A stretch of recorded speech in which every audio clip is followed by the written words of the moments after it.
ನಮಸ್ಕಾರ ಸ್ನೇಹಿತರೆ, good evening all of you. MRL study studio ಚಾನಲ್ಗೆ ತಮಗೆಲ್ಲರಿಗೂ ಸ್ವಾಗತಿಸುತ್ತಾ ಇವತ್ತಿನ ತರಗತಿಯಲ್ಲಿ 2005ರಲ್ಲಿ ನಡೆದಂತಹ ದೈಹಿಕ ಶಿಕ್ಷಣ ಶಿಕ್ಷಕರ ಒಂದು ಪ್ರಶ್ನೆ ಪತ್ರಿಕೆಯನ್ನು ಬಿಡಿಸ್ತಾ ಇದ್ದೀನಿ. ಈ ಹಿಂದೆ ನಾನು ಪಾರ್ಟ್ 1 ಆಗಿ ಬಿಡಿಸಿದ್ದೀನಿ. ಈಗ ಪಾರ್ಟ್ 2 ಇವತ್ತಿನ ತರಗತಿಯಲ್ಲಿ ನೋಡೋಣ. ಹಾಗೆ 2003ರಲ್ಲಿನ ಒಂದು ಪ್ರಶ್ನೆ ಪತ್ರಿಕೆ ಕೂಡ ನಾನು ಪಾರ್ಟ್ 1 ಪಾರ್ಟ್ 2 ಆಗಿ ಬಿಡಿಸಿದ್ದೀನಿ. ಈ ಒಂದು ಕ್ವಶನ್ ಪೇಪರ್ ನೋಡೋದ್ರಿಂದ ಏನಾಗ್ತದೆ ಅಂದರೆ ನಮ್ಮೊಂದು ಸಬ್ಜೆಕ್ಟ್ ಮೇಲೆ ಗ್ರಿಪ್ ಬರುತ್ತೆ. ಅಂದರೆ ಯಾವ ರೀತಿ ಕ್ವಶನ್ ಬರ್ಬೋದು ಅಂಥೇಳಿ, ಹಾಗೆ ನಾವು ಎಷ್ಟು ತಿಳ್ಕೊಂಡಿದ್ದೀವಿ ಅಂತ ಕೂಡ ಗೊತ್ತಾಗ್ತೈತಿ. ನಾಗಿನ್ನ ಸಿಲೆಬಸ್ ಮಾಡಿರೋದು ಅರ್ಧನೇ, ಇನ್ನೂ ಫುಲ್ ಕಂಪ್ಲೀಟ್ ಆಗಿಲ್ಲ. ಆದರೆ ಕ್ವಶನ್ ಪೇಪರು ಒಂದ್ಸರಿ ನೀವು ಬಿಡಿಸಿ ಅಂತ ಕೇಳೋದ್ರ ಸಲುವಾಗಿ ನಾನು ಬಿಡಿಸ್ತಾ ಇದ್ದೀನಿ. ಹಾಗಾಗಿ ಒಂದ್ಸರಿ ಎಲ್ಲ ಕ್ವಶನ್ ಪೇಪರ್ ಬಿಡಿಸ್ಕೊಂಡು ಆಮೇಲೆ ಥಿಯರಿ ಕ್ಲಾಸ್ಗಳು ಕಂಪ್ಲೀಟ್ ಮಾಡ್ಕೊಳ್ಳೋಣ. ಥಿಯರಿನೂ ಕೂಡ ಮಧ್ಯೆ ಒಂದೊಂದು ಹಾಕ್ತಾಯಿದ್ದೀನಿ, ನೋಡ್ಕೊಳ್ರಿ. ಯಾರನ್ನ ನಮ್ಮ ಚಾನಲ್ ನೋಡ್ಕೊಂಡಿಲ್ವೋ, ಸಬ್ಸ್ಕ್ರೈಬ್ ಮಾಡ್ಕೊಂಡು ವಿಡಿಯೋಗಳನ್ನು ವಾಚ್ ಮಾಡಿ, ಹಾಗೆ ನಿಮ್ಮೊಂದು ಎಕ್ಸಾಮಿಗೆ ಪ್ರಿಪ್ರೇಷನ್ಗೆ ಬಳಸ್ಕೊಳ್ಳಿ ಅಂತ ಹೇಳ್ತಾ ಇವತ್ತು 51ನೇ ಪ್ರಶ್ನೆ ನೋಡಬೇಕು. ಯಾಕೆಂದರೆ 50 ಗಂಟೆ ಓದೊಂದು ಪಾರ್ಟ್ 1ನಲ್ಲಿ ಮಾಡಿದ್ದೀನಿ ನಾನು, 1ರಿಂದ 50 ಗಂಟೆ. ಅದ್ರ ಮುಂದುವರೆದಂಥ ಕ್ವಶನ್ 51ನೇದಾಗಿರ್ತೈತೆ. 12 ನಿಮಿಷಗಳ ಓಟ ನಡಿಗೆಯ ಪರೀಕ್ಷೆಯು ಯಾವ ಚೈತನ್ಯ ಅಳಿತದೆ ಅಂತೇಳಿ ಕೇಳಿದ್ದಾರೆ. ಅದೇನು? ವೇಗ ಅಳಿತೈತಾ, ಹೃನಾಳ ಕಷ್ಟ ಸಹಿಷ್ಣುತೆ ಅಳಿತೈತಾ, ಎಜಿಲಿಟಿ ಅಳಿತೈತಾ, ಕೋ ಕಂಡೀಷ್ನರ್ ಅಳಿತೈತಾ ಅಂತೇಳಿ ಕೇಳ್ತಾ ಇದ್ದಾರೆ. ಅದು ಯಾವ್ದು ಅಳಿತೈತೆ ಅಂತಂದರೆ ಅದು ಹೃನಾಳ ಕಷ್ಟ ಸಹಿಷ್ಣುತೆ ಅಳಿತೈತೆ. ಹಾಗಾದರೆ ಹೃನಾಳ ಕಷ್ಟ ಸಹಿಷ್ಣುತೆ ಅಂದರೆ ಏನಂದರೆ ಇದು ಒಂದು ಆಂತರಿಕವಾದಂಥ ಒಂದು ಭಾಗ ಆಗಿರ್ತೈತೆ. ಇದು ಹೃದಯಕ್ಕೆ ಸಂಬಂಧಪಟ್ಟಂಥ ಒಂದು ಇದ್ರದ್ದೊಂದು ಸಂಬಂಧಪಟ್ಟಂಥ ಒಂದು ಅರ್ಥ ಆಗಿರ್ತೈತೆ. ಉದಾಹರಣೆ ಹೇಳಬೇಕಾದ್ರೆ ರಕ್ತನಾಳ, ಇವೆಲ್ಲ ಏನಂತೀವಿ ನಾವು ಹೃನಾಳ ಕಷ್ಟ ಸಹಿಷ್ಣುತೆ ಅಂತ ಹೇಳ್ತೀವಿ, ಹೃನಾಳ ಅಂತೇಳಿ ಕರಿತೀವಿ. ಹಾಗಂದರೆ ಆಂತರಿಕ ಅಂಗಗಳ ಒಂದು ಚಟುವಟಿಕೆಗೆ ಏನಾಗ್ತೈತೆ ಈ ಒಂದು ಪರೀಕ್ಷೆ ಹೆಲ್ಪ್ ಆಗ್ತೈತೆ. ಹಾಗಾಗಿ ನಡಿಗೆ ಎದಕ್ಕೆ ಸಂಬಂಧಪಟ್ಟಿದೆ ಅಂದರೆ ಅದು ಹೃನಾಳ ಒಂದು ಕಷ್ಟ ಸಹಿಷ್ಣುತೆಗೆ ಸಂಬಂಧಪಟ್ಟಿದೆ. ಮೃದುವಾದಂತಹ ಅಂಗಗಳಿಗೆ ಏನು ಮಾಡ್ತೈತಿ, ಇದು ಸಹಾಯಕ ಆಗ್ತೈತಿ. 52ನೇ ಪ್ರಶ್ನೆ. ಫುಟ್ಬಾಲ್ನಲ್ಲಿ ಗೋಲ್ನ ಅಗಲ ಮತ್ತು ಎತ್ತರ ಕೇಳ್ತಾ ಇದ್ದಾರೆ. ಇದು 1ನೇ ಆಪ್ಷನು 8 ಗಜ 7 ಅಡಿ, 8 ಗಜ 6 ಗಜ, ಹಾಗೆ 8 ಗಜ 8 ಅಡಿ, ಆಮೇಲೆ 8 ಗಜ 3 ಗಜ ಅಂತ ಕೇಳ್ತಿದ್ದಾರೆ. ಸರಿಯಾದ ಉತ್ತರ ಬಂದುಬಿಟ್ಟು 8 ಗಜ 8 ಅಡಿ. 8 ಗಜ ಏನಿರ್ತೈತಂತೆ ಅಗಲ ಇರ್ತೈತಂತೆ, 8 ಅಡಿ ಏನಿರ್ತೈತಂತೆ ಎತ್ತರ ಇರ್ತೈತಂತೆ. ಹಾಗಾದರೆ ಮೀಟ್ರಲ್ಲಿ ಹೇಳಬೇಕಾದ್ರೆ ಎಷ್ಟಂದ್ರೆ ನೋಡ್ರಿ, ಅಗಲ ಎಷ್ಟಂದರೆ ಗೋಲ್ ಪೋಸ್ಟ್ನ ಅಗಲ 24 ಅಡಿ ಇರ್ತೈತೆ. ಅಡಿಯಲ್ಲಿ ಹೇಳಬೇಕಾದ್ರೆ 24 ಅಡಿ. ಇದು ಗಜದಾಗ ಕೊಟ್ಟಿದ್ದಾರೆ, ಅಡಿಯಲ್ಲಿ ಹೇಳಿದ್ರೆ 24 ಅಡಿ ಆಗ್ತೈತೆ. ಒಂದು ವೇಳೆ ಮೀಟರಲ್ಲಿ ಹೇಳಬೇಕಾದ್ರೆ ಎಷ್ಟು ಹೇಳ್ತೀವಿ, ಅದು 7.32 ಮೀಟರ್ ಹೇಳ್ತೀವಿ. 7.32 ಮೀಟರ್ ಹೇಳ್ತೀವಿ. ಗೋಲ್ ಪೋಸ್ಟ್ನ ಅಗಲ ಏನಾದರೂ ಯಾರ್ಡಲ್ಲಿ ಕೇಳಿದ್ರೆ 8 ಯಾರ್ಡ್ ಅಥವಾ ಗಜ ಅಂತೇಳಿ ಕೂಡ ಕರಿತೀವಿ. ಅದಕ್ಕೆ ಅಗಲ ಕೇಳಿದರೆ, ಅಡಿಯಲ್ಲಿ ಕೇಳಿದ್ರೆ 24 ಅಡಿ, ಮೀಟ್ರಲ್ಲಿ ಕೇಳಿದ್ರೆ 7.32 ಮೀಟರ್ ಆಗಿರ್ತೈತೆ. ಇದು ಎಷ್ಟಾಯಿತು? ಇದು ಅಗಲದ ಬಗ್ಗೆ ಐತೆ. ಇವಾಗ ಎತ್ತರದ ಬಗ್ಗೆ ತಿಳ್ಕೊಳ್ಳೋಣ. ಎತ್ತರ ಎಷ್ಟಿರ್ತೈತೆ? ಅಡಿಯಲ್ಲಿ 8 ಅಡಿ ಇರ್ತೈತೆ. ಹಾಗೆ ಅದೇನಾದರೂ ಮೀಟ್ರಲ್ಲಿ ಕೇಳಿದ್ರೆ 2.44 ಮೀಟ್ರ್ ಆಗಿರ್ತೈತೆ. ಅದೇನರ ಯಾರ್ಡ್ ಅಥವಾ ಗಜದಲ್ಲಿ ಕೇಳಿದ್ರೆ ಎಷ್ಟಿರ್ತದೆ ಅಂದರೆ 2.76 ಯಾರ್ಡ್ ಅಥವಾ ಗಜ ಅಂಥೇಳಿ ಕರಿತೀವಿ. ಇಷ್ಟಿರ್ತೈತೆ. ಇದು ಡಿಟೇಲಾಗಿ ಕ್ಲಾಸ್ ಮಾಡಿದ್ದೀನಿ, ಒಂದ್ಸರಿ ನೋಡ್ಕೊಳ್ರಿ. ಇವಾಗ 53ನೇ ಪ್ರಶ್ನೆ. 17 ತಂಡಗಳಿಗೆ ನಾಕೌಟ್ ತಾಲೂಕಿನಲ್ಲಿ ಬೈಗಳ ಒಟ್ಟು ಸಂಖ್ಯೆ ಎಷ್ಟು? ಇಲ್ಲಿ ಎಷ್ಟಿದೆ? 17 ತಂಡಗಳಿಗೆ ಅಂತೇಳಿ ಕೇಳ್ತಾ ಇದ್ದಾರೆ ಅವರು. ಇವಕ್ಕೊಂದು ನೇಮ ಹೇಳ್ತೀನಿ ಕೇಳ್ರಿ. ತಂಡಗಳು ಏನಾದರೂ 2ರ ಘಾತ ಸಂಖ್ಯೆ ಅಥವಾ ಸಮ ಇದ್ದರೆ, 2ರ ಘಾತ ಸಂಖ್ಯೆಗಿಂತ ಕಡಿಮೆ ಇದ್ದು ಅಥವಾ ಸಮ ಸಂಖ್ಯೆಯಲ್ಲಿದ್ದರೆ ಏನು ಮಾಡಬೇಕಂದ್ರೆ ನಾವು ಮುಂದಿನ ಸಂಖ್ಯೆಯಲ್ಲಿ ಕಳ್ಕೋಬೇಕು. ಅಂದರೆ 32ರಲ್ಲಿ ಏನು ಮಾಡಬೇಕು ನಾವು ಇವಾಗ 19 ಕಳ್ಕೋಬೇಕು. 19 ಅಲ್ಲ, ಸಾರಿ, ಇದು 17 ಇದೆ. 17 ಕಳ್ಕೋಬೇಕು. ಇಲ್ಲಿ ನೋಡಿರಿ, 32 ಇದೇನು ಮಾಡಿರಿ 17 ಕಳೀರಿ, ಎಷ್ಟಾಯಿತು? 12ರಲ್ಲಿ 7 ಹೋಗಿದ್ರೆ 5 ಬರ್ತೈತೆ, 2ರಲ್ಲಿ 1 ಹೋದರೆ 15. ಇಲ್ಲಿ 15 ಸರಿ ಅನ್ಸೋದೆ, ಸರಿಯಾದ ಆನ್ಸರ್ 15 ಇದೆ. ಇದು ಹೆಂಗೆ ಅಂತೇಳಿ ನಾನು ಕ್ಲಾಸ್ ಮಾಡಿದ್ದೀನಿ, ಮೇಲೆ 4-5 ಕ್ಲಾಸ್ ಮಾಡಿದ್ದೀನಿ. ಆ ಕ್ಲಾಸ್ಗಳನ್ನ ಸರಿ ಹೋಗಿ ನೋಡ್ಕೊಳ್ರಿ, ನಿಮ್ಗೆ ಅರ್ಥ ಆಗ್ತೈತೆ. ಇಲ್ಲಿ ಹೇಳಿದ್ರೆ ಅರ್ಥ ಆಗೋದಿಲ್ಲ, ಅದಕ್ಕೆ ಒಂದ್ಸರಿ ಕ್ಲಾಸನ್ನು ವೀಕ್ಷಿಸಿ ಅಂತ ಹೇಳ್ತೀನಿ. ಆಮೇಲೆ ನೋಡಿರಿ, ವಯಸ್ಕರ ಶರೀರದ ಸಾಮಾನ್ಯ ರಕ್ತದ ಒತ್ತಡ. ವಯಸ್ಕರ ಒಂದು ಮಾನವನ ಶರೀರದ ಸಾಮಾನ್ಯ ರಕ್ತದ ಒತ್ತಡ ಎಷ್ಟಿರ್ತೈತೆ ಅಂದರೆ ಅವ್ರದ್ದು 120ಕ್ಕೆ 80 mg ಅಥವಾ hg ಇರಬೇಕು. ಇದು ರಕ್ತದ ಒತ್ತಡ. ಇದು ಇಷ್ಟು ಇರಲೇಬೇಕು ಮನುಷ್ಯಂದು. ಈಗ ಸ್ನಾಯುಗಳಲ್ಲಿ ಶಕ್ತಿಯನ್ನು ವೃದ್ಧಿ ಮಾಡಲು ಅಥವಾ ಹೆಚ್ಚಿಸಲು ಒಂದು ಉತ್ತಮ ಕಾರ್ಯಕ್ರಮ ಯಾವುದು ಅಂದರೆ ಅದು part leg training, circuit training, internal training, white training ಅಂತ ಕರಿತೀವಿ. ಇದಕ್ಕೆ ಸರಿಯಾದ ಉತ್ತರ ಬಂದ್ಬಿಟ್ಟು ವೈಟ್ ಟ್ರೈನಿಂಗ್. ಇದ್ರ ಬಗ್ಗೆನೂ ಕೂಡ ಕ್ಲಾಸ್ ಮಾಡಿದ್ದೀನಿ, ನೋಡ್ಕೊಳ್ರಿ. ವ್ಯಾಯಾಮಗಳನ್ನು ಶೈಕ್ಷಣಿಕ, ಸೈನಿಕ, ಸ್ವಾಸ್ಥ್ಯ ಮತ್ತು ಸೌಂದರ್ಯ ಸಂಬಂಧಿ ಎಂಬುದನ್ನು ವಿಂಗಡಿಸಿದಂಥ ಸ್ವೀಡನ್ ದೈಹಿಕ ಶಿಕ್ಷಣ ತಜ್ಞ ಯಾರು ಅಂತ ಕೇಳ್ತಿದ್ದಾರೆ. ವ್ಯಾಯಾಮಗಳನ್ನು ಶೈಕ್ಷಣಿಕ, ಸೈನಿಕ, ಸ್ವಾಸ್ಥ್ಯ ಮತ್ತು ಸೌಂದರ್ಯ ಸಂಬಂಧಿ ಎಂಬುದನ್ನು ವಿಂಗಡಿಸಿದಂತಹ ಸ್ವೀಡನ್ ದೈಹಿಕ ಶಿಕ್ಷಣ ತಜ್ಞರಂದರೆ PH ಲಿಂಡ್ ಅವರು. ಕ್ರಿಕೆಟ್ನಲ್ಲಿ 2 ಬೌಲಿಂಗ್ ಕ್ರೀಸ್ಗಳ ನಡುವೆ ಇರುವಂತಹ ಅಂತರ ಎಷ್ಟು ಅಂತೇಳಿ ಕೇಳ್ತಾ ಇದ್ದಾರೆ. ಅದು 66 ಅಡಿ. ಇದ್ರ ಬಗ್ಗೆ ಅದು ಕ್ಲಾಸ್ ಮಾಡಬೇಕು, ಮಾಡ್ತೀನಿ. ಮನುಷ್ಯನ ಶರೀರದಲ್ಲಿ ಅತಿ ಉದ್ದವಾದಂತಹ ಮೂಳೆ. ಕ್ವಶನ್ ಪೇಪರಲ್ಲಿ ಏನಿತ್ತು, ಪಾರ್ಟ್ 1 ಬಿಡಿಸಿದಾಗ ಏನಾಯಿತು, ಅತಿ ಚಿಕ್ಕ ಮೂಳೆ ಕೇಳಿದರೆ, ಇಲ್ಲಿ ಅತಿ ದೊಡ್ಡ ಮೂಳೆ ಕೇಳಿದ್ದಾರೆ. ಫೀಮರ್ ಇರ್ತೈತೆ. ಇದು ತೊಡೆಯಲ್ಲಿ ಕಂಡುಬರುವಂಥ ಒಂದು ಮೂಳೆ ಫೀಮರ್ ಮೂಳೆ ಅಂತೇಳಿ ಕರಿತೀವಿ. ಹಾಗೆ ಚಿಕ್ಕ ಮೂಳೆ ಅದು ಸ್ಟೆಪಿಸ್ ಮೂಳೆ, ಅದು ಮಧ್ಯ ಕಿವಿಯಲ್ಲಿ ಕಂಡುಬರ್ತೈತೆ. ಸರಿ ಕ್ವಶನ್ ಆಗಿದೆ ಇದು. ಮೇಲ್ವಿಚಾರಣೆಯ ಮುಖ್ಯವಾಗಿ ಸಂಬಂಧಪಟ್ಟಿರೋದು ಯಾವುದು? ಮೇಲ್ವಿಚಾರಣೆಯು ಮುಖ್ಯವಾಗಿ ಯಾವುದಕ್ಕೆ ಸಂಬಂಧಪಟ್ಟಿದೆ ಅಂತ ಹೇಳ್ಕೊಳ್ತಿದ್ದಾರೆ.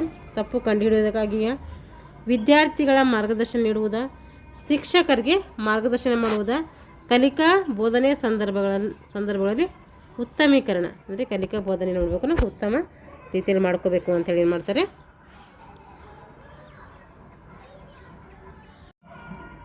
ಕಲಿಕಾ ಬೋಧನೆ ಸಂದರ್ಭಗಳಲ್ಲಿ ಏನು ಮಾಡ್ತೀವಿ, ಕಲಿಕೆ ಬೋಧನೆ ಸಂದರ್ಭಗಳು ಉತ್ತಮಗೊಳಿಸ್ಕೋಬೇಕು ಅಂತ ಏನು ಮಾಡ್ತಾರೆ, ಮೇಲ್ವಿಚಾರಣೆ ಮಾಡ್ತಾರೆ. ಫುಟ್ಬಾಲ್ ಕಾರ್ನರ್ ಕಿಕ್ಗೆ ವಕ್ರಗೆರೆ ಗುರುತಿಸಲು ತ್ರಿಜ್ಯ ಎಷ್ಟಿರ್ತೈತೆ ಅದು ಅಂತಂದರೆ ಅದು 3 ಅಡಿ ಇರ್ತೈತೆ. ಫುಟ್ಬಾಲ್ ಬಗ್ಗೆ ಕೊಡ್ತಾರೆ, ನಾನು ಏನು ಮಾಡಿದ್ದೀನಿ, ತರಗತಿ ಮಾಡಿದ್ದೀನಿ, ನೋಡಿಕೊಡ್ರಿ. ಅಮೆರಿಕದಲ್ಲಿ ದೈಹಿಕ ಶಿಕ್ಷಣ ಶಿಕ್ಷಕರನ್ನು ತರಬೇತಿಗೊಳಿಸುವ ಪ್ರಯತ್ನವನ್ನು ಪ್ರಥಮವಾಗಿ ಮಾಡಿದವರು ಯಾರು ಅಂತ ಕೇಳ್ತಿದ್ದಾರೆ. ಡಾಕ್ಟರ್ ಡಿಯೋ ಲೇವಿಸ್ ಅವರು ಏನು ಮಾಡ್ತಾರೆ, ಅಮೆರಿಕದಲ್ಲಿ ದೈಹಿಕ ಶಿಕ್ಷಣ ಶಿಕ್ಷಕರನ್ನು ತರಬೇತಿಗೊಳಿಸಬೇಕು ಅಂತೇಳಿ ಪ್ರಪ್ರಥಮವಾಗಿ ಇವ್ರು ಏನು ಮಾಡ್ತಾರೆ, ಪ್ರಯತ್ನವನ್ನು ಮಾಡ್ತಾರೆ. ಕಬಡ್ಡಿ ಆಟದಲ್ಲಿ ರೈಡರ್ನನ್ನು ಆಂಟೆನೆಗಳನ್ನು ಔಟ್ ಮಾಡಿ ಕೋರ್ಟ್ನ ಕ್ಲಿಯರ್ ಮಾಡಿದಾಗ ರೈಡರ್ನ ತಂಡಕ್ಕೆ ಎಷ್ಟು ಪಾಯಿಂಟ್ಸ್ಗಳು ದೊರಕ್ತವೆ ನೋಡಿರಿ. ಕಬಡ್ಡಿ ಆಟದಲ್ಲಿ ರೈಡರನ್ನು ಏನು ಮಾಡ್ತಾನೆ ಅಂದರೆ ಯಾರು ಮುಟ್ಲಕ್ಕೆ ಹೋಗಿರ್ತಾರೆ ಅವರು ಆಂಟೆನಾಗಳನ್ನು ಔಟ್ ಮಾಡಿ, ಇದು ಆಂಟೆನ ಅನ್ನೋದು ಇದು ಹೊಸ ಪದ ಅನಿಸ್ತೈತಿ, ಏನು ಅರ್ಥ ಆಗ್ತಿಲ್ಲ. ಔಟ್ ಮಾಡಿ ಕೋರ್ಟ್ ಕ್ಲಿಯರ್ ಮಾಡಿದಾಗ ಅಂದರೆ ಎಲ್ಲ 7 ಜನನ ಔಟ್ ಮಾಡಿದಾಗ ಆ ಒಂದು ತಂಡಕ್ಕೆ ಏನು ಸಿಗ್ತೈತೆ, ಎಷ್ಟು ಪಾಯಿಂಟ್ ಸಿಗ್ತದೆ ಅಂತ ಕೇಳ್ತಾ ಇದ್ದಾರೆ. ಅಲ್ಲಿ 4 ಪಾಯಿಂಟ್ಸ್ ಸಿಗ್ತೈತೆ. ಅಂದರೆ ಅಲ್ಲಿ 7 ಜನ ಇರ್ತಾರೆ, 7 ಜನ ಏನು ಕಬಡ್ಡಿ ಪ್ಲೇಯರ್ಸ್ ಇರ್ತಾರೆ, 7 ಜನ ಬೋನಸ್ ಆಗಬೇಕಾದ್ರೆ 7 ಜನನೂ ಇರಬೇಕು. ಆ 7 ಜನಕ್ಕೆ ಏನಾದರೂ ಔಟ್ ಮಾಡಿ ಕೋರ್ಟ್ ಕ್ಲಿಯರ್ ಮಾಡಿದ್ರಲ್ಲಿ ಎಷ್ಟು ಅಂಕ ಸಿಗ್ತದೆ, 4 ಅಂಕಗಳು ಸಿಗ್ತೈತೆ. ಸ್ಕಿನ್ ಫೋಲ್ಡ್ ಕ್ಯಾಲಿಪರನ್ನು ಈ ಕೆಳಗೆ ನಮೂದಿಸಿರುವ ಯಾವ ಅಂಶವನ್ನು ಅಳತೆ ಮಾಡುವುದಕ್ಕಾಗಿ ಉಪಯೋಗಿಸ್ತಾರೆ? ಸ್ಕಿನ್ ಫೋಲ್ಡ್ ಕ್ಯಾಲಿಪರನ್ನು ಕೊಬ್ಬು ಅಳತೆ ಮಾಡೋಕ್ಕೆ ಉಪಯೋಗಿಸ್ತಾರಂತೆ. ಹೊಗೆ ಸೊಪ್ಪಿನಲ್ಲಿರುವಂಥ ವಿಷಯ ಯಾವುದು? ಮಾರ್ಫಿನ್, ನಿಕೋಟಿನ್, ಆಸ್ಪರಿನ್, ಕೋಕೇನ್ ಅಂದರೆ ನಿಕೋಟಿನ್.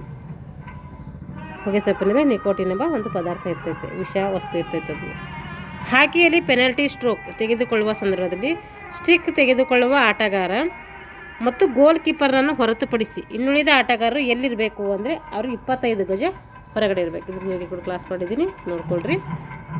25 ಗಜ ಹೊರಗೆ ಇರಬೇಕು ಅವರು. ಬೋಧನೆಗೆ ಆಜ್ಞಾ ಪದ್ಧತಿಯನ್ನು ಅಳವಡಿಸಿಕೊಂಡಿರುವುದು ಯಾವ ಒಂದು ಚಟುವಟಿಕೆಯನ್ನು ಕಲಿಸಲು ಅಂತಂದರೆ ಅಥ್ಲೆಟಿಕ್ಸಾ, ಮೈನರ್ ಗೇಮಾ, ಪದಕವಾಯಿತು ಅಥವಾ ಪುಟ್ ಡ್ರಿಲ್ ಅಂತ ಕರಿತೀವಿ, ಅಥವಾ ಯೋಗಾಸನ ಅಂದರೆ ಪದಕವಾಯಿತು. 67ನೇ ಪ್ರಶ್ನೆ, ಸಾಫ್ಟ್ ಬಾಲ್ ಆಟದಲ್ಲಿ ಬೇಸ್ ಪಾತ್ ಎಂದರೆ ಏನು ಅಂತ ಕೇಳಿದರೆ, ಇಲ್ಲಿ 2 ಬೇಸ್ಗಳನ್ನು ಸೇರಿಸುವ ಗೆರೆಯ ಪ್ರತಿ ಪಕ್ಕಕ್ಕೆ 3 ಅಡಿ ಅಥವಾ ಒಟ್ಟಾರೆ 6 ಅಡಿ ಅಗಲದ ಒಂದು ಊಹಾಪಥಕ್ಕೆ ಏನಂತೀವಿ ನಾವು ಬೇಸ್ ಪಾತ್ ಅಂತೇಳಿ ಕರಿತೀವಿ. ಇದ್ರ ಬಗ್ಗೆ ಕ್ಲಾಸ್ ಮಾಡಬೇಕು, ಮಾಡಿಲ್ಲ, ಅದಕ್ಕೆ ಡೈರೆಕ್ಟಾಗಿ ಆನ್ಸರ್ ಹೇಳ್ತಾ ಇದ್ದೀನಿ. ಕ್ಲಾಸ್ ಮಾಡಿದಾಗ ರಿಟೇಲಾಗಿ ನೋಡೋಣ ಇದ್ರ ಬಗ್ಗೆ. ಕುಸ್ತಿ ಆಡಲು ಬಳಸುವಂತಹ ಕುಸ್ತಿ ಮ್ಯಾಟ್ನ ವ್ಯಾಸ ಎಷ್ಟಿರ್ತೈತಿ?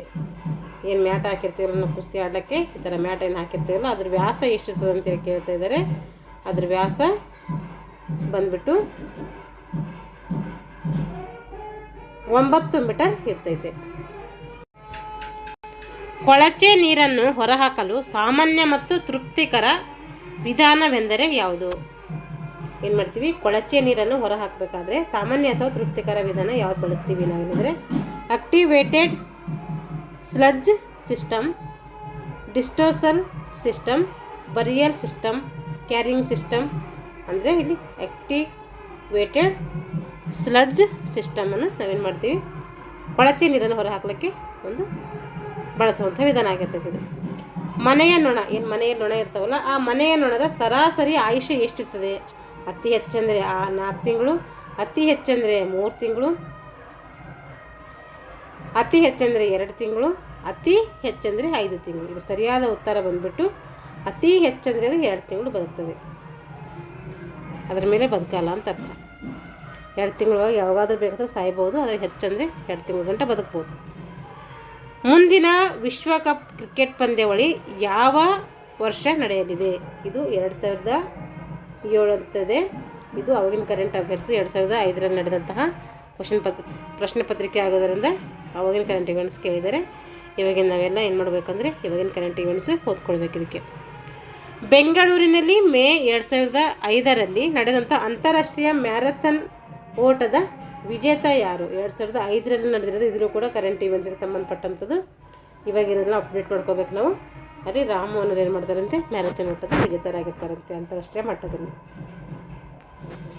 ಗ್ರ್ಯಾಂಡ್ ಸ್ಲಾಮ್ ಟೂರ್ನಮೆಂಟ್ ಒಂದರ ಸೆಮಿಫೈನಲ್ ಹಂತ ಮುಟ್ಟಿದ ಭಾರತದ ಮೊಟ್ಟ ಮೊದಲ ಮಹಿಳಾ ಟೆನ್ನಿಸ್ ಆಟಗಾರ್ತಿ ಯಾರು?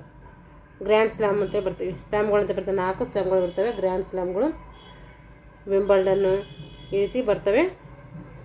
ಅವು ಏನಂದರೆ, ಒಂದು ಗ್ರ್ಯಾಂಡ್ ಸ್ಲಾಮ್ನಲ್ಲಿ ಸೆಮಿಫೈನಲ್ ಹಂತ ಮುಟ್ಟಿದಂತಹ ಭಾರತದ ಮೊಟ್ಟ ಮೊದಲ ಮಹಿಳೆ ಯಾರಂತ ಕೇಳ್ತಿದ್ದಾರೆ, ಅವರು ಸಾನಿಯಾ ಮಿರ್ಜಾ. ಇವರು ಬ್ಯಾಡ್ಮಿಂಟನ್ ಒಂದು ಪ್ಲೇಯರ್ ಆಗಿರ್ತಾರೆ. ಮೂಳೆ ಮುರಿತದ ಪ್ರಕಾರಗಳ ಸಂಖ್ಯೆಗಳು ಎಷ್ಟು? 5 ಪ್ರಕಾರದ ಮೂಳೆ ಮುರಿತಗಳನ್ನು ನೋಡ್ತೀವಿ. ಇದು ಅನಾಟಮಿಯಲ್ಲಿ ಬರುವಂಥ ಒಂದು ಕ್ವಶನು. ಅನಾಟಮಿ ನಾನು ಕ್ಲಾಸ್ ಮಾಡಿದ್ದೀನಿ, ಫುಲ್ ಅನಾಟಮಿ ಮುಗಿಸಿದ್ದೀನಿ. ಯಾರು ನೋಡ್ಕೊಂಡಿರೋ ಆ ತರಗತಿಗಳನ್ನು ನೋಡ್ಕೊಂಡು ಈ ಅನಾಟಮಿ ಕ್ಲಾಸ್ ಎಲ್ಲ ಒಂದು ಸಿಲೆಬಸ್ ಮೇಲೆ ಇನ್ನೊಂದ್ಸರಿ ಎಲ್ಲ ಕ್ಲಾಸ್ ಮಾಡ್ತೀನಿ. ಯಾಕೆಂದರೆ ಇದು ಸ್ವಲ್ಪ ನಮಗೆ ಟಫ್ ಅನ್ಸೋಂಥ ಒಂದು ವಿಷಯ ಆಗಿರ್ತೈತಿ. ಅದಕ್ಕೆ ಇನ್ನೊಂದ್ಸರಿ ಇದರ ಮೇಲೆ ಇನ್ನೊಂದ್ಸರಿ ಕ್ಲಾಸ್ ಮಾಡ್ತೀನಿ. ಇದರ ಮೇಲೆ 75ನೇ ಪ್ರಶ್ನೆ, ಫಲ ಪ್ರಮಾಣದ ವಾದ ಅಥವಾ ಪ್ರಾಗ್ಮಟಿಸಮ್ ಅಂತೇಳಿ ಕರಿತೀವಿ. ಇದಕ್ಕೆ ಪರ್ಯಾಯ ಹೆಸರೇನು? ರಿಯಲಿಸಮ್, ಡಿವಿಸಮ್, ಆದರ್ಶವಾದ, ಸಂಸರ್ಗವಾದ ಅಂದರೆ ಡಿವಿಸಮ್ ಅಂತೇಳಿ ಕರಿತೀವಿ. ಇದಕ್ಕೆ ಇದರ ಇನ್ನೊಂದು ಹೆಸರು ಡಿವಿಸಮ್. ಜರ್ಮನಿಯಲ್ಲಿ 1774ರಲ್ಲಿ ನವ್ಯ ಶಿಕ್ಷಣ ಒಂದು ಸಂಸ್ಥೆ ಫಿಲೋಂಥ್ರೋಪಿಸಮ್ ಅನ್ನು ಸ್ಥಾಪಿಸಿದವರು ಯಾರು? ಜಾನ್ ಬೇಸ್ಡೋ ಅಂತೇಳಿ ಬರ್ತಾರೆ. ಅವ್ರೇನು ಮಾಡ್ತಾರೆ, ಫಿಲೋಂಥ್ರೋಪಿಸಮ್ ಎಂಬ ಒಂದು ಶಾಲೆಯನ್ನು ಪ್ರಾರಂಭ ಮಾಡ್ತಾರೆ. ಇದು ತತ್ವಜ್ಞಾನಿಗಳ ಕೊಡುಗೆ ಅಂತೇಳಿ ಓದಿದ್ದೀವಲ್ಲ, ಅಲ್ಲಿ ಬರುವಂಥ ಒಂದು ಪ್ರಶ್ನೆ ಆಗಿರ್ತೈತಿ. ಇದು ಸಿಂಗಲ್ ನಾಕ್ಔಟ್ ಪಂದ್ಯಾವಳಿಯಲ್ಲಿ ಒಟ್ಟು ಪಂದ್ಯಗಳ ಸಂಖ್ಯೆಯನ್ನು ಕಂಡುಹಿಡಿಬೇಕಾದ್ರೆ ಬಳಸುವಂಥ ಸೂತ್ರ ಯಾವುದು ಅಂದರೆ, ಒಟ್ಟು ಪಂದ್ಯಾವಳಿಗಳ ಸಂಖ್ಯೆ ಕಂಡುಹಿಡಬೇಕಾದ್ರೆ ಏನು ಮಾಡಬೇಕು ನಾವು, 2(n-1) ಈ ಒಂದು ಸೂತ್ರ ಬಳಸಿ ಕಂಡುಹಿಡಬೇಕು. ಈ ಒಂದು ಕ್ಲಾಸ್ಗಳು ನಾನಂದರೆ ಪಂದ್ಯಾಟಗಳು ಬೇರೆ ಕ್ಲಾಸ್ಗಳು 4-5 ಕ್ಲಾಸ್ ಮಾಡಿದ್ದೀನಿ. ನಾವು 4-5 ಕ್ಲಾಸ್ ಮಾಡಿಕೊಂಡ್ರೆ ಎಲ್ಲ ಒಂದು ಉತ್ತರಕ್ಕೆ ಪ್ರಶ್ನೆಗೆ ನಿಮಗೆ ಉತ್ತರ ಸಿಗ್ತೈತೆ. ನೋಡ್ಕೊಳ್ರಿ, ಯಾರು ನೋಡ್ಕೊಂಡಿಲ್ಲ ಅವರು. ಸಬ್ ಜೂನಿಯರ್ ಖೋಖೋ ಆಟದ ಮೈದಾನದ ಉದ್ದ ಮತ್ತು ಅಗಲ ಎಷ್ಟಿರ್ತೈತೆ? ಸಬ್ ಜೂನಿಯರ್ ಕೇಳ್ತಾ ಇದ್ದಾರೆ. ಇಲ್ಲಿ ಬಾಯ್ಸ್ ಮತ್ತು ಗರ್ಲ್ಸ್ ಇಬ್ಬರು ಬರ್ತಾರೆ. ಅವ್ರದ್ದು 23 ಮೀಟರ್ ಉದ್ದ ಇರ್ತೈತೆ, 14 ಮೀಟರ್ ಅಗಲ ಇರ್ತೈತೆ. ಇಲ್ಲಿ ಪುರುಷ ಮತ್ತು ಮಹಿಳೆಯರಿಗೆ ಸೇಮ್ ಇರ್ತೈತೆ. ಹಾಗೂ ಪ್ರೌಢಶಾಲಾ ಮಕ್ಕಳಿಗೂ ಅಂದರೆ ಬಾಲಕ ಬಾಲಕಿಯರು ಅವರಿಗೂ ಕೂಡ ಸೇಮ್ ಇರ್ತೈತೆ. ಅವ್ರಿಗೆ ಎಷ್ಟು ಇರ್ತದೆ ಅಂದರೆ ಇಲ್ಲಿ 27 ಮೀಟರ್ ಉದ್ದ ಇರ್ತೈತೆ, 16 ಮೀಟರ್ ಅಗಲ ಇರ್ತೈತೆ. ಇದ್ರ ಬಗ್ಗೆ ಕೂಡ ಕ್ಲಾಸ್ ಮಾಡಿದ್ದೀನಿ ನಾನು ಖೋ ಬಗ್ಗೆ, ಹೋಗಿ ನೋಡ್ಕೊಳ್ರಿ ಅದನ್ನು. ಸ್ಟ್ಯಾಂಡರ್ಡ್ ಟ್ರ್ಯಾಕ್ನಲ್ಲಿರುವ ತಿರುವಿನ ಗರಿಷ್ಠ ತ್ರಿಜ್ಯ ಎಷ್ಟಿರ್ತದೆ ಅಂತ ಕೇಳ್ತಿದ್ದಾರೆ. ಅದು 48.20 ಇರ್ತೈತೆ. ಇದ್ರ ಬಗ್ಗೆ ಕ್ಲಾಸ್ ಮಾಡಬೇಕನ್ನು ಮಾಡ್ತೀನಿ. ಮಯಾಲಜಿ ಎಂಬ ಪದವು ಸಂಬಂಧಪಟ್ಟಿರುವುದು ಯಾವುದು? ಶಾಸ್ತ್ರಗಳ ಅಧ್ಯಯನ ಅಂತೇಳಿ ಬರ್ತೈತೆ. ಅದರಲ್ಲಿ ಬಂದಂಥ ಒಂದು ಪ್ರಶ್ನೆ, ಇದ್ರ ಬಗ್ಗೆ ಕೂಡ ನಾನು ಕ್ಲಾಸ್ ಮಾಡಿದ್ದೀನಿ, ನೋಡ್ಕೊಳ್ರಿ. ಅನಾಟಮಿಯಲ್ಲಿ ಬರುವಂಥ ಒಂದು ಪ್ರಶ್ನೆ ಅದು. ಸ್ನಾಯುಗಳ ಅಧ್ಯಯನಕ್ಕೆ ಅಂತೀವಿ ಮಯಾಲಜಿ ಅಂತೇಳಿ ಕರಿತೀವಿ. ಈಗ ಮೂಳೆಗಳು ಮತ್ತು ನರಗಳು ಮತ್ತು ಸಂದುಗಳಿಗೆ ಇವಕ್ಕೆ ಏನು ಕರಿತೀವಿ ಅಂತಂದರೆ, ಇಲ್ಲಿ ಮೂಳೆಗಳ ಅಧ್ಯಯನಕ್ಕೆ ಏನು ಕರಿತೀವಿ? ಅಸ್ಟಿಯಾಲಜಿ ಅಂತೇಳಿ ಕರಿತೀವಿ, ಓಸ್ಟಿಯಾಲಜಿ ಅಂತ ಕರಿತೀವಿ, ಅಥವಾ ಆರ್ಥೋಪೆರಿಕ್ಸ್ ಕೂಡ ಕರಿತೀವಿ. ಎರಡು ಹೆಸರುಗಳು ಅದಕ್ಕೆ ಕರಿತೀವಿ. ಹಾಗೆ ಆಮೇಲೆ ಯಾವುದಿದೆ, ನರಗಳ ಅಧ್ಯಯನ ಮಾಡೋದಕ್ಕೆ ಏನಂತೀವಿ ನಾವು ನ್ಯೂರಾಲಜಿ ಅಂತೇಳಿ ಕರಿತೀವಿ. ಸಂದುಗಳ ಕುರಿತು ಅಧ್ಯಯನ ಮಾಡೋದಕ್ಕೆ ಏನಂತೀವಿ ಅಂದರೆ ಮಯಾಲಜಿ ಅಂತೇಳಿ ಕರಿತೀವಿ. ಸ್ನಾಯುಗಳ ಅಧ್ಯಯನಕ್ಕೆ ಮಯಾಲಜಿ, ಸಂದುಗಳ ಅಧ್ಯಯನಕ್ಕೆ ಆರ್ಥ್ರೋಪಾಲಜಿ ಅಂತೇಳಿ ಕರಿತೀವಿ. ಸಂದುಗಳ ಅಧ್ಯಯನಕ್ಕೆ ಆರ್ಥ್ರೋಪಾಲಜಿ. ಇವುಗಳ ಕುರಿತು ಕೂಡ ನಾನು ಕ್ಲಾಸ್ ಮಾಡಿದ್ದೀನಿ, ನೋಡ್ಕೊಳ್ರಿ. ಹಾಗೆ ಭಾವಾಸ್ತಿತ್ವವಾದ ಅಂದರೆ ರಿಯಲಿಸಮ್, ಇದರ ಪ್ರಮುಖ ಪ್ರತಿಪಾದಕರು ಯಾರು ಇದರಲ್ಲಿ ಅಂತ ಕೇಳ್ತಿದ್ದಾರೆ. ಪ್ಲೇಟೋ, ಡುಯಿ, ಬೇಕನ್.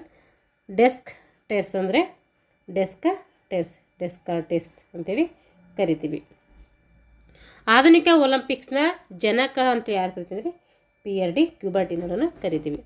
ಆಧುನಿಕ ಒಲಿಂಪಿಕ್ಗಳು 1896ರಲ್ಲಿ ಪ್ರಾರಂಭ ಆಗ್ತವೆ. ಪ್ರಾಚೀನ ಒಲಿಂಪಿಕ್ಗಳು ಕ್ರಿಸ್ತ ಪೂರ್ವ 776ರಲ್ಲಿ ಪ್ರಾರಂಭ ಆಗ್ತವೆ. ನಿಂತೋಗಿದ್ದು ಕ್ರಿಸ್ತಶಕ 394ರಲ್ಲಿ ನಿಂತು ಹೋಗ್ತವೆ. ಇದ್ರ ಬಗ್ಗೆ ಕೂಡ ಕ್ಲಾಸ್ ಮಾಡಿದ್ದೀನಿ, ನೋಡ್ಕೊಳ್ರಿ. ಸಿಂಗಲ್ ಲೀಗ್ ಪಂದ್ಯಾವಳಿಯಲ್ಲಿ ಒಟ್ಟು 45 ಪಂದ್ಯಗಳು ನಡೆದರೆ ಭಾಗವಹಿಸುವ ತಂಡಗಳ ಸಂಖ್ಯೆ ಎಷ್ಟು ಅಂತ ಕೇಳ್ತಾ ಇದ್ದಾರೆ. ಅಲ್ಲಿ ಎಷ್ಟಿರ್ತವೆ? 10 ಪಂದ್ಯಗಳ ಸಂಖ್ಯೆ ಇರ್ತೈತೆ. ಇದ್ರ ಬಗ್ಗೆ ಕ್ಲಾಸ್ ಮಾಡಿದ್ದೀನಿ, ನೋಡ್ಕೊಳ್ರಿ. ಜೂನಿಯರ್ ಆಟಗಾರರ ಖೋ ಮೈದಾನದಲ್ಲಿ ಒಂದು ಸ್ಕ್ವಯರ್ಗೂ ಅದರ ಪಕ್ಕದ ಸ್ಕ್ವಯರ್ಗೂ ಇರುವಂಥ ಅಂತರ ಎಷ್ಟು ಅಂತ ಕೇಳ್ತಾ ಇದ್ದಾರೆ. ಇಲ್ಲಿ 230 ಸೆಂಟಿಮೀಟರ್.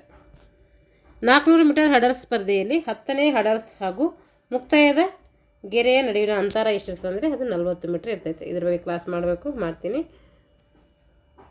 ಅಸ್ಥಿಗಳನ್ನು ವರ್ಗೀಕರಿಸುವಂಥ ಬಗೆಗಳ ಸಂಖ್ಯೆ ಎಷ್ಟಂದರೆ 5 ಬಗೆ ಅಸ್ಥಿಗಳನ್ನು ವರ್ಗೀಕರಣ ಮಾಡಿದ್ದೀವಿ. ಅದ್ರ ಬಗ್ಗೆ ಕ್ಲಾಸ್ ಇದೆ, ಅನಾಟಮಿದು, ನೋಡ್ಕೊಳ್ಳಿ. ಅದ್ರ ಬಗ್ಗೆ ಕೂಡ ಎಂಡೋಮಾರ್ಫ್, ಮಿಸೋಮಾರ್ಫ್, ಎಕ್ಸೋಮಾರ್ಫ್ಗಳಂಥೇಳಿ ದೇಹದ ಆಕೃತಿಗಳನ್ನು ವರ್ಗೀಕರಿಸಿದವರು ಯಾರಂದರೆ ಶೆಲ್ಡನ್ ಅವರು.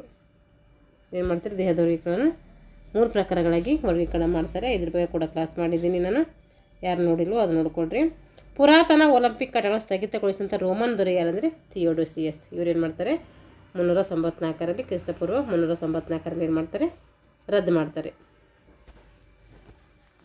ಪಿರಮಿಡ್ ಮಾದರಿಯ ತಳಕನ್ನು ಯಾವ ತೆರನಾದಂಥ ಪಂದ್ಯಾವಳಿಯಲ್ಲಿ ಉಪಯೋಗಿಸಲಾಗುವುದು ಅಂದರೆ ಅದು ಬಗ್ನಲ್, ಚಾಲೆಂಜ್, ಕಾನ್ಸುಲೇಷನ್, ರೌಂಡ್ ರಾಬಿನ್ ಅಂದರೆ ಚಾಲೆಂಜಿಂಗಲ್ಲಿ ಏನು ಮಾಡ್ತಾರೆ? ಈ ಒಂದು ಪಿರಮಿಡ್ ಮಾದರಿಯ ತಳಕನ್ನು ಬಳಸ್ತಾರೆ. ನೋಡ್ರಿ, ಖೋ ಆಟದ ಮೈದಾನದ ಒಂದು ಕಂಬದ ಗೆರೆಗೂ ಮತ್ತೊಂದು ಕಂಬದ ಗೆರೆಗೂ ಇರುವಂತಹ ಕ್ಷೇತ್ರವನ್ನು ಏನೇನು ಕರಿತೀವಿ ಅಂದರೆ ಕೋರ್ಟ್ ಅಂತೇಳಿ ಕರಿತೀವಿ. ಇದ್ರ ಬಗ್ಗೆ ಕ್ಲಾಸ್ ಮಾಡಿದ್ದೀನಿ, ನೋಡ್ಕೊಳ್ರಿ. ಖೋಖೋ ಬಗ್ಗೆ ಪುರುಷರ ಎಸೆತದ ಗುಂಡಿನ ತೂಕ ಎಷ್ಟಿರ್ತೈತೆ? ಗುಂಡಿನ ತೂಕ ಪುರುಷರದ್ದು ಎಷ್ಟಿರ್ತದೆ ಅಂತ ಕೇಳ್ತಾ ಇದ್ದಾರೆ. ಅವ್ರದ್ದು 7.26 ಕಿಲೋಮೀಟರ್ ಇರ್ತೈತೆ. 0 ಕಿಲೋಗ್ರಾಮ್ ಇರ್ತೈತೆ, ಮೀಟ್ರಲ್ಲ ಗ್ರಾಮು. ಇದು 7.260 ಗ್ರಾಮ್ನಿಂದ 7.285 ಅಲ್ಲಿ ಗಂಟ ಗರಿಷ್ಠ ಅಷ್ಟಿರ್ತೈತೆ, ಅಲ್ಲಿ ಗಂಟ ಇರಬೇಕು ಅಂತ ಅರ್ಥ. ಮಹಿಳೆಯರ್ದು ನೋಡಿದರೆ ಮಹಿಳೆಯರ್ದು 4 kg ಇರ್ತೈತೆ. ಸಬ್ ಜೂನಿಯರ್ಸ್ದು ಅವ್ರದ್ದು 5 kg ಇರ್ತೈತೆ. ಜೂನಿಯರ್ಸ್ ಬಾಲಕರದ್ದು 6 kg ಇರ್ತೈತೆ. ಹೀಗೆ ಇದ್ರ ಬಗ್ಗೆ ಕ್ಲಾಸ್ ಮಾಡ್ತೀನಿ. ಇವಾಗ ಖಾಯಂ ಬಗೆಯ ಹಲ್ಲುಗಳ ಸಂಖ್ಯೆ ಎಷ್ಟು? ಖಾಯಂ ಹಲ್ಲುಗಳು 32 ಹಲ್ಲುಗಳು, ಶಾಶ್ವತ ಹಲ್ಲುಗಳು ಅಂತೇಳಿ ಕರಿತೀವಿ. ಕಲಿಕೆಯ ನಿಯಮಗಳನ್ನು ಪ್ರಯೋಗಗಳ ಮೂಲಕ ನಿರೂಪಿಸಿದ ಮನೋವಿಜ್ಞಾನಿ ಯಾರು ಅಂದರೆ ಥಾಲೆಟೆಕ್. ಇವರು 3 ನಿಯಮಗಳ ಬಗ್ಗೆ ಹೇಳ್ತಾರೆ. ಸಿದ್ಧತಾ ನಿಯಮ, ಅಭ್ಯಾಸ ನಿಯಮ, ಪರಿಣಾಮ ನಿಯಮದ ಬಗ್ಗೆ ಹೇಳ್ಕೊಡ್ತಾರೆ ಇವರು. ಜರ್ಮನಿ ದೇಶದಲ್ಲಿ ಟರ್ನ್ಪಿರೈನ್ ಚಳವಳಿಯ ಜನಕ ಯಾರು ಅಂದರೆ ಫೆಡ್ರಿಕ್ ಲುಡ್ವಿಗ್ ಜಾನ್. ಇವ್ರ ಬಗ್ಗೆ ಕೂಡ ನಾನು ಹೇಳಿದ್ದೀನಿ. ತತ್ವಜ್ಞಾನಿಗಳ ಕೊಡುಗೆಯಲ್ಲಿ ಬರ್ತಾರೆ ಇವರು. ಭುಜದ ಸ್ನಾಯುಗಳ ಸ್ಫೋಟಕ ಶಕ್ತಿ ಅಂದರೆ ಪವರನ್ನು ಅಳೆಯಲು ಉಪಯೋಗಿಸುವಂತಹ ಪರೀಕ್ಷೆ ಅಂದರೆ ಸಾಫ್ಟ್ ವಾಲ್ ಎಸೆತದಿಂದ ಏನು ಮಾಡ್ಬೋದು ನಾವು ಭುಜದ ಶಕ್ತಿ ಸಾಮರ್ಥ್ಯವನ್ನು ಅಳಿಬೋದು. ಇದ್ರ ಬಗ್ಗೆ ಕೂಡ ಕ್ಲಾಸ್ ಮಾಡಿದ್ದೀನಿ, ನೋಡ್ಕೊಳ್ಳಿ. ಪುರುಷರ ವಾಲಿಬಾಲ್ ಆಟಗಾರರಿಗೆ ನೆಟ್ನ ಮೇಲಂಚು ಭೂಮಿಯ ಮಟ್ಟದಿಂದ ಎಷ್ಟು ಎತ್ತರ ಇರಬೇಕು ಅಂದರೆ ಪುರುಷರದು ಅವ್ರದ್ದು 2.43 ಮೀಟರ್ ಇರಬೇಕು. ಮಹಿಳೆಯರದ್ದು ಕೇಳಿದರೆ ಅವ್ರದ್ದು ಎಷ್ಟು ಇರಬೇಕಂದ್ರೆ ಅವ್ರದ್ದು 2.24 ಮೀಟರ್ ಇರಬೇಕು ವಾಲಿಬಾಲ್ದು. ಇವಾಗ ಡಿಸ್ಕಸ್ ಎಸೆತದ ವೃತ್ತದ ತ್ರಿಜ್ಯ ಎಷ್ಟಿರಬೇಕು ಅಂತ ಕೇಳಿದ್ದಾರೆ. ತ್ರಿಜ್ಯ ಕೇಳಿದ್ದಾರೆ ಅವರು 1.250. ಇದು ಕೂಡಿಸ್ಕೊಂಡ್ರೆ ಏನು ಬರ್ತೈತೆ ನಮಗೆ ವ್ಯಾಸ ಬರ್ತೈತೆ. ನೋಡ್ರಿ ರೀ, ಕೂಡಿಸ್ಕೊಡ್ರಿ ಒಂದು ಸರಿ.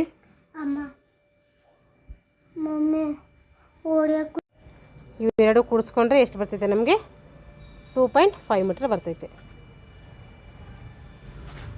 ತ್ರಿಜ್ಯ ಎರಡು ಸೇರಿಸ್ಕೊಂಡ್ರೆ ವ್ಯಾಸ ನಮಗೆ ಬರ್ತೈತೆ ಫುಲ್ ರೌಂಡು. ಇದಕ್ಕೇನಂತೀವಿ, ಇಲ್ಲಿಂದ ಇಲ್ಲಿಗೆ ತ್ರಿಜ್ಯ ಅಂತೀವಿ, ಇದು ಫುಲ್ ಏನಂತೀವಿ ವ್ಯಾಸ ಅಂತೇಳಿ ಕರಿತೀವಿ. ಲಾಲಾರಸವು ಉತ್ಪತ್ತಿಯಾಗುವಂತಹ ಭಾಗ ಯಾವುದು ಅಂದರೆ ಅದು ಪಿತ್ತಜನಕಾಂಗದಲ್ಲಿ ಏನಾಗುತ್ತೆ, ಲಾಲಾರಸ ಉತ್ಪತ್ತಿ ಆಗ್ತೈತೆ.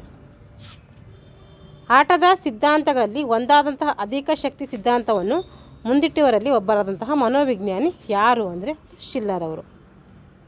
ಇದ್ರ ಬಗ್ಗೆ ಸೈಕಾಲಜಿ ಕ್ಲಾಸ್ ಕೂಡ ನಾನು ಮಾಡಿದ್ದೀನಿ, ನೋಡ್ಕೊಳ್ರಿ. ಭಾರತದಲ್ಲಿ ಪಾಶ್ಚಿಮಾತ್ಯ ರೀತಿಯ ಶಿಕ್ಷಣ ನೀಡಲು 1970ರಲ್ಲಿ ಪ್ರಾರಂಭಗೊಂಡ ಪ್ರಥಮ ದೈಹಿಕ ಶಿಕ್ಷಣ ಕಾಲೇಜು ಯಾವುದು ಅಂದರೆ ಅದು YMCA college, Young men Christian association ಅಂತ ಕರಿತೀವಿ. 1920ರಲ್ಲಿ ಏನಾಗ್ತೈತೆ, ಇದು ಮದ್ರಾಸರಲ್ಲಿ ಪ್ರಾರಂಭ ಆಗ್ತೈತೆ. ಅಮೇರಿಕಾದಲ್ಲಿ 1851ರಲ್ಲಿ ಪ್ರಾರಂಭ ಆಗ್ತೈತೆ. ಇಷ್ಟು ಏನು ಮಾಡಿವಿ ಅಂದರೆ 2005ರ ಒಂದು ಪ್ರಶ್ನೆ ಪತ್ರಿಕೆ ಅನಾಲಿಸಿಸ್ ಮಾಡಿದ್ದೀನಿ. ಮುಂದಿನ ತರಗತಿಯಲ್ಲಿ ಏನು ಮಾಡೋಣ ಅಂದರೆ ಸ್ವಲ್ಪ ಲಾಸ್ಟಿಗೆ ಸ್ಪೀಡ್ ಆಯಿತು ಅಂತ ಅನ್ಕೋತೀನಿ, ಯಾಕಂದರೆ 4 ಆಪ್ಷನ್ ಓದೋಕೆ ಹೋಗಿಲ್ಲ ನನ್ನಲ್ಲೆಲ್ಲ. ಅದಕ್ಕೆ ಮುಂದಿನ ತರಗತಿಯಲ್ಲಿ ಏನು ಮಾಡೋಣ, ಮುಂದಿರುವಂಥ ಒಂದು ಪ್ರಶ್ನೆ ಪತ್ರಿಕೆ ಕುರಿತು ಡೀಪಾಗಿ ಅನಾಲಿಸಿಸ್ ಮಾಡೋಣ ಅಂತ ಹೇಳ್ತಾ ಇಲ್ಲಿಗೆ ಈ ತರಗತಿಯನ್ನು ಮುಗಿಸ್ತಾ ಇದ್ದೀನಿ. Thanks for watching all.